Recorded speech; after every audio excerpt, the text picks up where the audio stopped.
Collegiate Church of Sar. If we leave behind the customary hustle and bustle of the city center and head southeast, after just over a kilometer, we will come to the traditional neighborhood of Sar, which is named after the renowned stream that crosses it from north to south.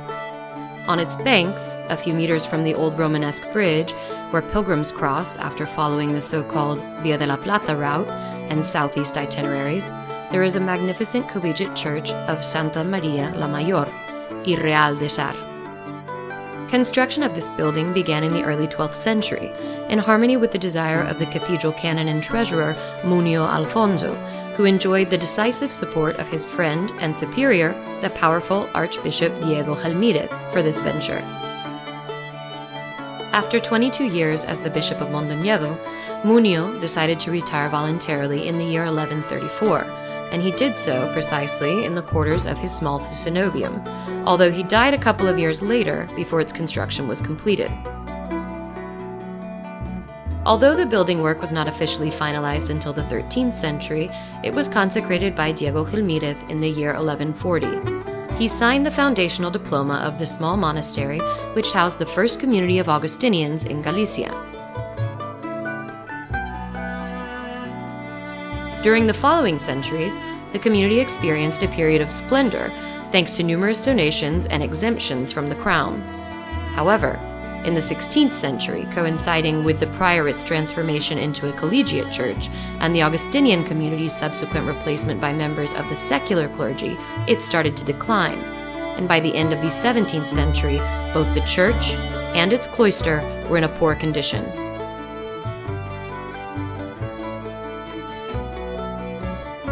In the 18th century, during the boom of Compostela's Baroque style, and thanks to aid provided by the monastery of San Martino Pinario, a great amount of conservation and restoration work was carried out, in harmony with the recommendations and reports from some of the most important architects of that time, such as Domingo de Andrade or Fernando de Casas. However, in the 19th century, the building once again experienced a period of abandonment, ending up as just another parish belonging to the Archdiocese of Santiago de Compostela. The magnificent church still features a large part of its original Romanesque structure. On the outside, it is worth highlighting the robust flying buttresses that were built between the 17th and 18th centuries to protect the north walls and prevent them from collapsing. Whether due to a technical design flaw, to the daring height of the side naves, the unstable land on which it was erected, or simply due to the wish of those who worked on the construction, the walls lean visibly towards the exterior, which was why the barrel vault had to be completely rebuilt in the 16th century.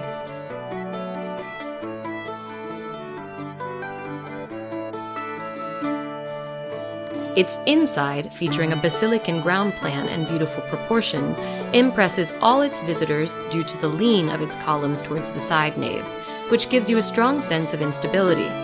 The 12th century font at the right of the main entrance is of great archaeological interest.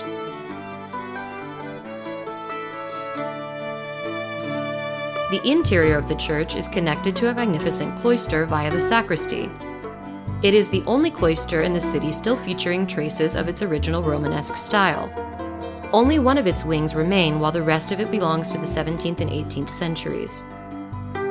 The fountain in the center, which is very similar to the one we can see inside the cathedral's cloister, dates from the 13th century and was carved from a single piece of granite.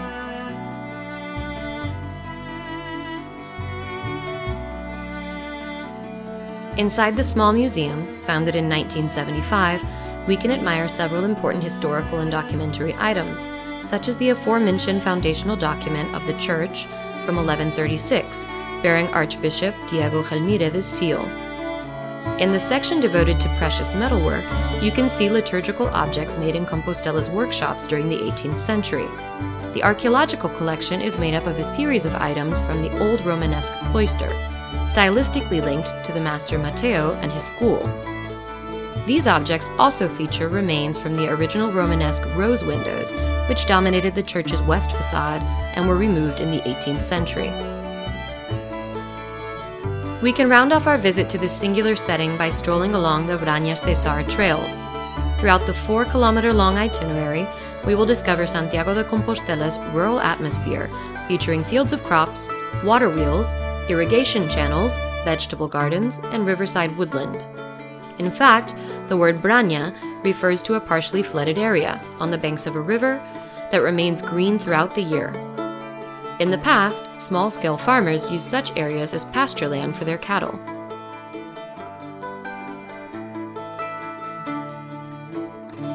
Throughout the itinerary, we will come across numerous species of flora, such as willows, oaks, birches, or laurels, as well as numerous herbs. Branyas are also a refuge for a variety of animals, such as amphibians, reptiles, birds, and small mammals.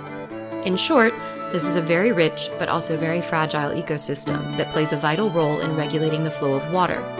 In the case of heavy rains, it soaks up water, thereby preventing sudden rises in the river level and flooding.